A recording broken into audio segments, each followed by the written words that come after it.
क्या मक्का जाने की इच्छा जुर्म बन सकती है? क्या बिना परमिट मक्का की जमीन पर कदम रखना अब गुनाह है? ये कुछ सवाल है जो उन लोगों के मन में आ रहे हैं जो हज यात्रा पर जाने की ख्वाहिश रखते हैं।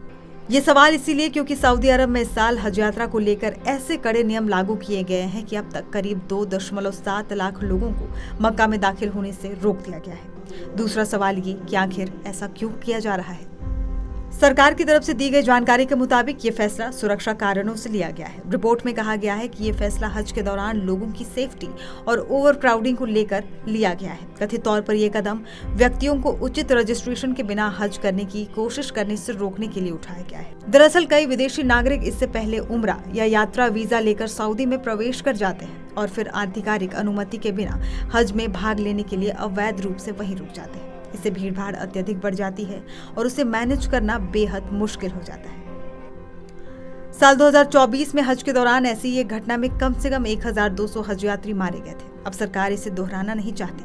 भारत के कुछ नागरिक द्वारा अनधिकृत रूप से हज करने की कोशिश करने के कारण वीजा दुरुपयोग करने के मामले भी सामने आए हैं। ऐसे में सऊदी अरब ने ओवर क्राउडिंग समस्या से निजात पाने के लिए भारत के नागरिकों पर भी ये बैन लगाया है।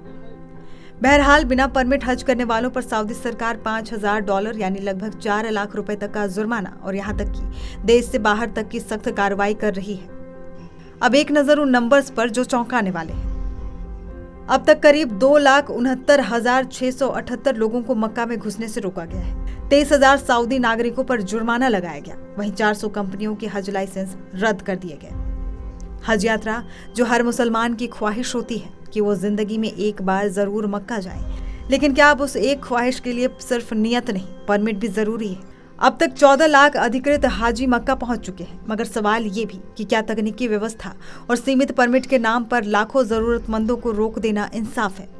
हज एक इबादत है, लेकिन अब उसमें भी सिस्टम की परमिशन जरूरी हो गई है। भीड़ की वजह से जाने बचाना जरूरी है, लेकिन क्या हर बार सजा उन्हीं को मिलेगी जो सबसे कमजोर है?